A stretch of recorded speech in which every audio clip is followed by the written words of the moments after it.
Our country believes in freedom of speech, not proper speech, not non-offensive speech. You're allowed to say anything as long as you're not causing a crime or inciting a crime. And we were founded on those principles, and we have to defend those principles. Whether we like the speech or we dislike the speech, it has to be okay. Because if, as Victoria says, if Sharia law starts influencing how we behave in this country, then we're giving up constitutional rights, and we can't be okay with that under any circumstance, regardless of the top leader. I'll tell you something, Rick.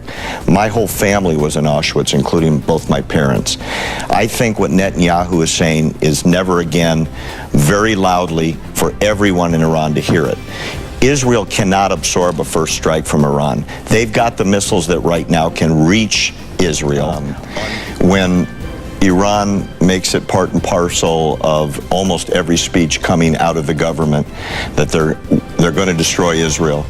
In fact, 2 weeks ago, they were asked to restate the policy, maybe in more diplomatically acceptable language, and it was restated: it is our mission and our duty to annihilate every living person in Israel.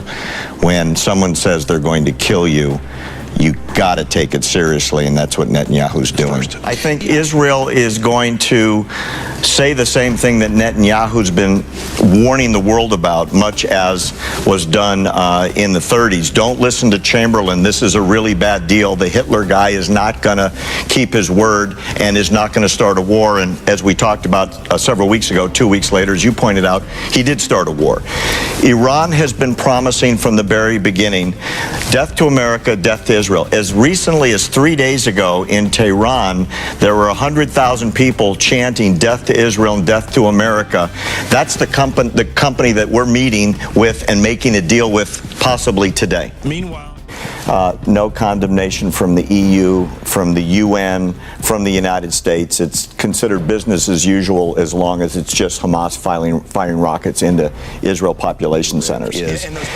Hillary is going to run from Obama's policies on foreign policy, domestic policy, and economic policy wherever she can, because the Obama numbers are so low and he's such a divisive influence within the electorate today.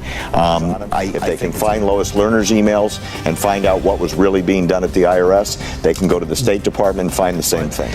Iran is in the middle of very sensitive negotiations with the United States while proclaiming we have no interest in nuclear weapons. Blacklisted companies that for years have been known to the IAEA, the United States, the UN, and the EU as being front companies for the weaponization of uranium just got busted again. Obviously, when it came out of committee 2 weeks ago at 19-0, bipartisan support, the president changed his mind.